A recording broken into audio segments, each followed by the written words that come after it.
Sani Ahmad Ɗanbaiwa, ɗaya daga cikin ingantattun mawaƙan harshen Hausa, wanda a yau ya fito zai sanarwar cewa zai sako mana zazzafar waƙar nan tasa wadda ake matuƙar jira a wannan shekara tamu ta 2023, ko kuma in ce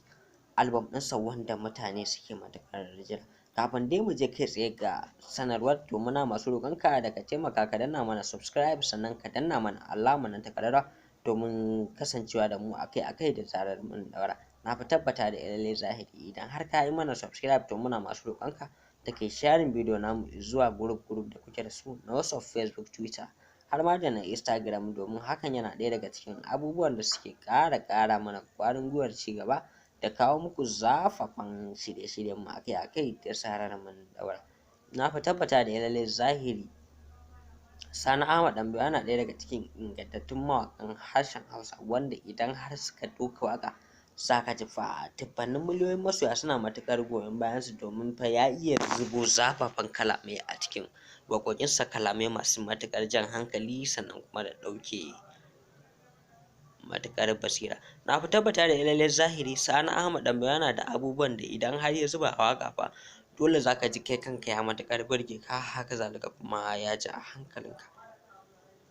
Kar dai ku manta da yi mana like da comment na yabawa, shawarwari, haka zalika kuma da abubuwan da kuke gani mun yi kuskure a kai, sannan kuma ku gyara mana, domin hakan shine ya kasance zaman tare kuma da amana. Na fi tabbata da lallai zahiri Ɗanbaiwa, wato Sani Ahmad Ɗanbaiwa, ya cika cikakken Ɗanbaiwan wanda ake matuƙar alfahari da ƙaunar salon waƙoƙinsa.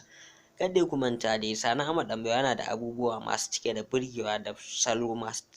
ƙawatarwa da masoya, domin fa idan har ka saurari waƙoƙin Sani Ahmad Ɗanbaiwa fa kai kanka za ka iya faɗawa soyayya har ma ka yi abubuwan da ba ka taɓa zata ba. Kar dai ku manta, muna masu roƙonku da ku yi mana subscribe, sannan ku danna alamar nan ta ƙararrawa. Mun gode da sauraron mu da kuka yi, sai anjima. Sani Ahmad Ɗanbaiwa, ɗaya daga cikin ingantattun mawaƙan harshen Hausa, wanda a yau ya fito zai sanarwar cewa zai sako mana zazzafar waƙar nan tasa wadda ake matuƙar jira a wannan shekara tamu ta 2023, ko kuma in ce album ɗinsa wanda mutane suke matuƙar jira. Kafin dai mu je kai tsaye ga sanarwar, to muna masu roƙonka da ka taimaka ka danna mana subscribe, sannan ka danna mana alamar nan ta ƙararrawa domin kasancewa da mu akai-akai da zarar mun ɗaura. Na fi tabbata da lallai zahiri idan har ka yi mana subscribe, to muna masu roƙonka da kai sharing bidiyo namu zuwa group da kuke da su na WhatsApp, Facebook, Twitter har ma da na Instagram, domin hakan yana ɗaya daga cikin abubuwan da suke ƙara mana ƙwarin gwiwar ci gaba da kawo muku zafafan shirye-shiryen mu akai-akai da zarar mun ɗaura. Na fi tabbata da lallai zahiri Sani Ahmad Ɗanbaiwa yana ɗaya daga cikin ingantattun